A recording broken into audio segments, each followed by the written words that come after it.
jirtu kabajamtootaa fi daawwattoota kennaa Tuuba'aan kennaa Kateeloon jedhamu har'a peepaalii akkaataatti haala salphaadhaan lakkoofsa Itoophiyaadhaan itti bannu isin agarsiisa. Peepaaliin wantoota adda addaa bituuf gurguruuf baay'ee nu fayyada waan ta'eef har'a akkaataa haala salphaadhaan itti bannu wal ilaalla jechuudha. Peepaalii kana banuudhaaf wanta nuti fayyadamuu qabne keessaa inni tokkoffaan silkii qaraan itti yaallee beennu irratti yaallu lakkoofsa qaraan itti yaallu maqaas kan biraa goona haalaan godhu kanaan kan biraa yaaltu jechuudha. Isteeppii tokko waayifaa yoo fayyadamtan ta'e waayifaa sanis hin jijjiirtu jechuudha. Bakka biraa deemtanii yaaltu IP adreesii waayifaa sanii waan beekanuuf san gochuu qabdanuu. Amma an kompiitara isin mul'isa waan ta'eef silkiidhaan na hordofuu dandeessu. Isteeppii isaa haala ittiin banu kanaan bantu waan jira seeraan hanga dhumaa ilaaluun dagatinaa. yuutuubii kana sabskiraayib godhaa. Amma gara Eshi erga asirra dhufnee biroozara feene irratti paypal.com/ae inni barreessina. An kompiitara isin mul'isaara. AE jechuun Arab Emirate jechuudha. Haala kanaan nu fida jechuudha.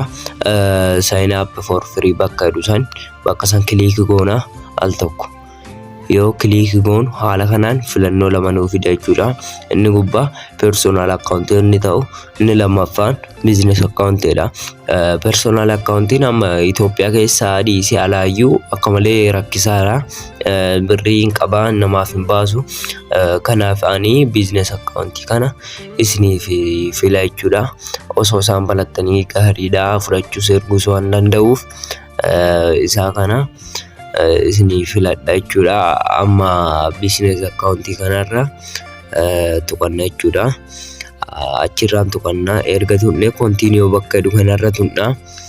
Continue bakka jedhu erga tunne haala kanaan sign up for a business account naan jedha. Emailii keetitti galchinaan jedhaara. Emailii kiyya hin galfadhaa jechuudha asirratti. Emailii irratti hin galchaa. Continue bakka jedhu san tuqa al tokko. Yoo tuqu haala kanaan paaswordii keetitti galchinaan jedhaara. Paaswordii kana waan akka kamiitti guutuu qabna. Waan akka maslaalii lakkoofsa maqaa abba caadaa keessa mannaa jechuun wal keessa ta'uu qaba. San malee hin fudhatu jechuudha. Amma kiyyatti galchaa. Ishi kiyyaala kanaa yoo itti galchinaa fudhateera. Continue bakka jedhu san tuqa. VPN fayyadamtan jechuun business contact adreesii keetitti galchidha. Adreesii kama Itoophiyaa fayyadamna. Asirra maqaa namaaf banaara waan ta'eef baasee appidhaan barreessaa jechuudha. Namaaf waan banaaruuf wanni godha baasee appidha. Ishi asirratti legal business name kana maqaa YouTube isaatti galchaaf jechuudha. Yoo maqaa isaatti galchee ka'e bakka jala lakkoofsa sanarratti lakkoofsuma Itoophiyaatiin verify goona jechuudha. Bakka lakkoofsa alaabaa warra Arab Emirate san tuqnee gara Itoophiyaatti deenya jechuudha. Alaabuma sanarra kiliikii godhanna. Erga alaabuma sanarra kiliikii godhannee kunoo isiniin mul'ata. Kiliikii godhanna erga godhannee filannoo biyyoota hedduu nuu fida. Ol deemneetu Itoophiyaa barbaanna jechuudha. Kun haala kanaan nuu fida Itoophiyaa kiliikii godha. Lakkoofsa Itoophiyaa ittiin guutadha jechuudha. Lakkoofsa Itoophiyaa haala sanii itti guutadha kiyya.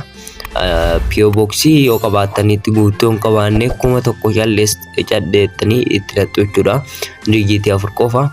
Additional information irra darbuu dandeessanii. Ani amma irraan darba bakka kanarratti bakka jirtan barreessanii ani Addis Ababa jedhee barreeffadha jechuudha. Emirate kan jedhu san tuttanii biyya feetanirraa as keessa godhachuu dandeessu. Abu Dhabii irra godhadha. Poolisii eeyyama poolisii kan jedhu san hin fudhannaa baazooyi maallaqa maalii akkasiif ta'uu adde kanatti filatta jechuudha. Yuuroodhaan yoo barbaaddu achuma keessa yuuroodhaanis fudhachuu dandeessu. Anama eeyyama poolisii kana fudhadhe doolaaruma naaf ta'u agree and continue kan jedhu kana tuqadha jechuudha. Al tokko yoo tuqadhu business type keetii naaf kenninaan jedhaara. Al tokko kiliikii godha. Yoo kiliikii godhu hedduutu jira kan feetan filachuu dandeessu. Ani individual sole proportion kana filadha. Bakka searchii waraqaa kanarratti professional isaa miti markeettii illee jechuun danda'a. Markeettingii professional service nu asiin jira. Bakka kana filachuu dandeessu an professional service kana filadhaan jechuudha. Websaayitiin optional jedhaara irra darbuu dandeessan jedhaara. Bakka jalaa bakka continue jedhu kana al tokko click godhadha jechuudha. Click godhadha. Ergan click godhadhe haala kanaan tell your information naan jedhaara. Guyyaatti dhalannee fi wanni kenna galchaarra jechuudha. Guyyaa 5 Januaarii zimmedheetuma waggaa 18 ol godhachuu qaba itti galchaa. Identity documentii kana kan barbaadan irra godhachuu dandeessanii. Nationality identity documentii kana kan barbaade irra godhachuu danda'a. Driver license irra godhachuu danda'a. Al tokko click godhee driver license kanarra al tokko click godha. Zimmedhee lakkoofsa dijiitii 12tti galchachuudha bakka kanarratti. Lakkoofsuma barbaade jechuudha.